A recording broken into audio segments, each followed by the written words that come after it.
Pessoal, nessa reta final aqui, na aula 21 em diante, que trata sobre extensômeros, né, strain gates, basicamente, o que a gente vai ter aqui é basicamente uma ponte de Wheatstone, né, desequilibrada, que a gente vai tirar o sinal de tensão, né, o corrente aqui, e levar lá para um conversor analógico digital. Tá? Basicamente é isso, né? A gente vai tirar esse sinal daqui e vai jogar lá num desses conversores que a gente viu agora há pouco. Então, como é que a gente trabalha aqui? A gente tem esse resistor diferente aqui, o RE, que é o extensômero. Ele, se você puxar ele na direção das fibras dele aqui, você consegue, esticando, deixar o fio mais fino e, com isso, aumentar a impedância do elétron ali dentro, ou comprimir, deixando ele mais gordinho, e aí deixando o elétron passar com mais facilidade, ou seja, melhora a mobilidade no segundo caso, no primeiro caso, reduz a mobilidade, né? Aumenta a impedância. Então é isso. Então, o resistor sofre efeitos de temperatura, com certeza, né? Então, sempre que você tem um sistema que você quer eliminar esse problema da temperatura, você coloca dois iguais a esse, tá? Pode colocar um outro aqui, por exemplo.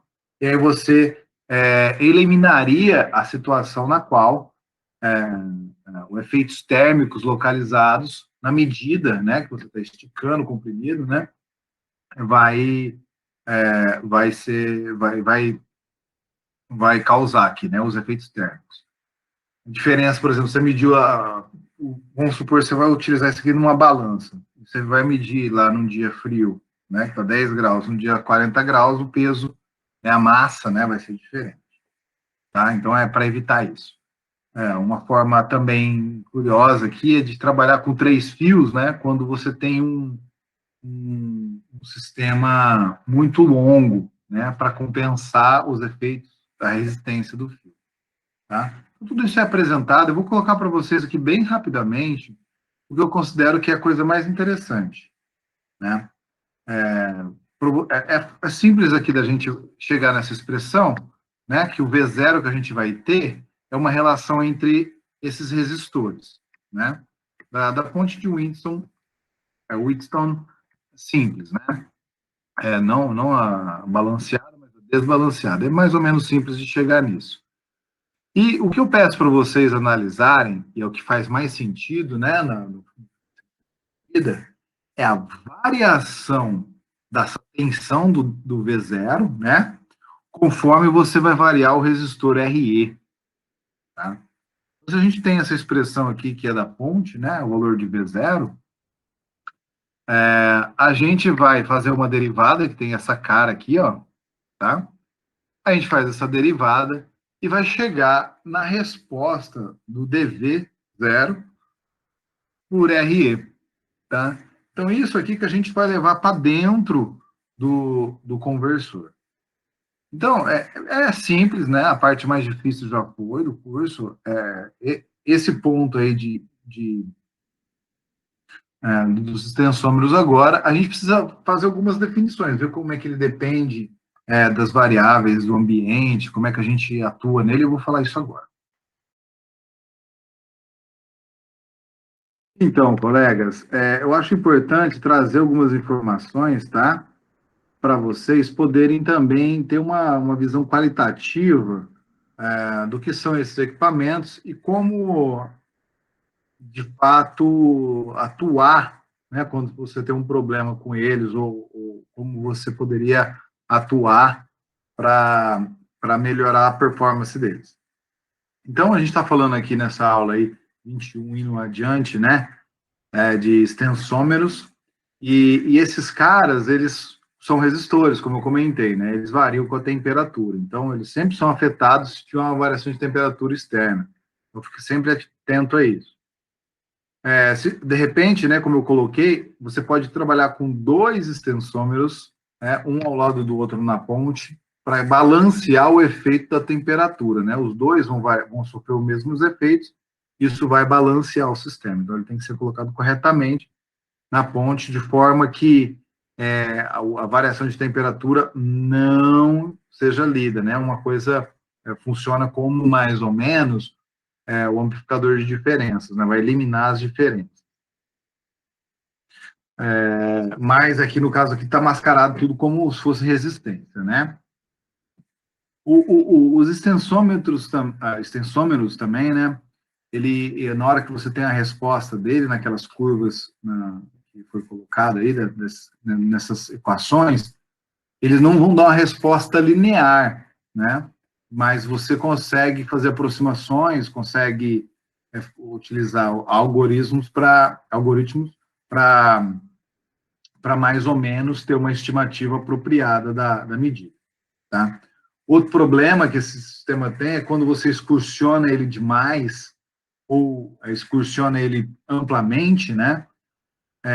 A medida ele não volta necessariamente para o ponto inicial, ou seja, tem uma pequena esterese. E essa esterese pode, em alguns casos, serem fatais, né? Causar o dispositivo uma sobrecarga, né? Como ela pode ser passageira e depois voltar ao estado normal. Então, ele nunca pode ser usado em situações de sobrecarga, tá?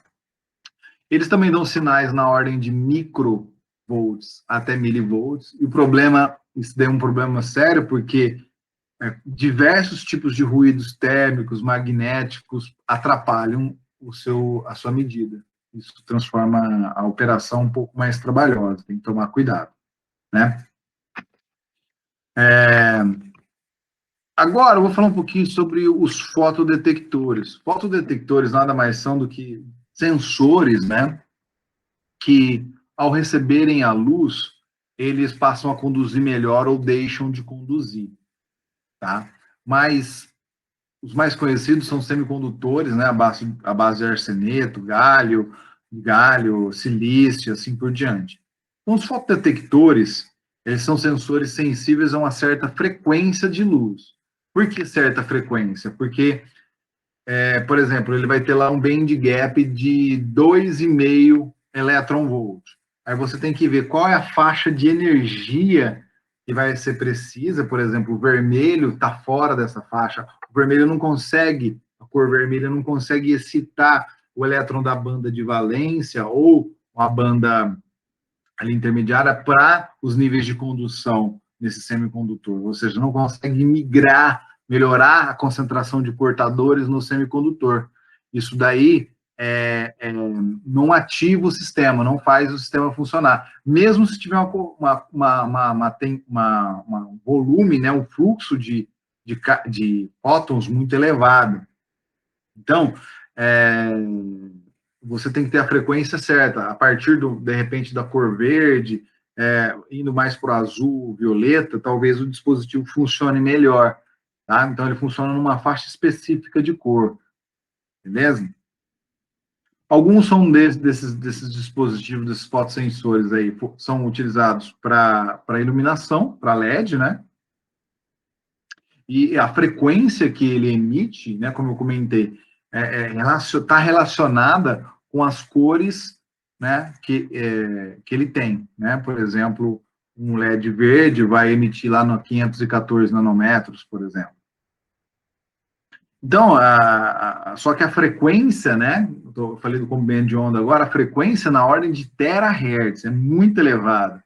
E com isso, faz com que a transmissão de informação por luz, por fibra ótica, por exemplo, seja muito mais eficaz, né, eficiente, porque tem um volume de energia muito maior, né, de informação muito maior, do que no caso dos elétrons, porque os elétrons sempre são espalhados, né, com mais facilidade.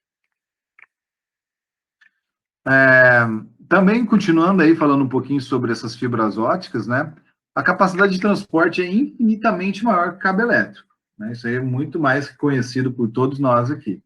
O índice de refração do núcleo da fibra deve ser maior do que da casca, para fazer um processo de indo do mais para o menos, sofrer uma reflexão total e a luz ficar presa no interior da fibra, né?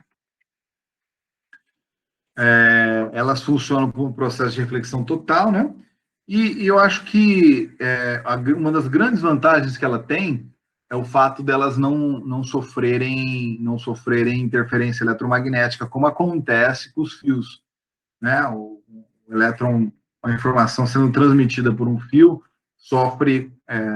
tem problema de compatibilidade eletromagnética, né? Nas aulas aí, né, subsequentes, 22, 23, 24, você tem, se trata aí nesse curso dos sensores ópticos, os térmicos, né, como falei, o sensômero, mas também fala dos biológicos, tá?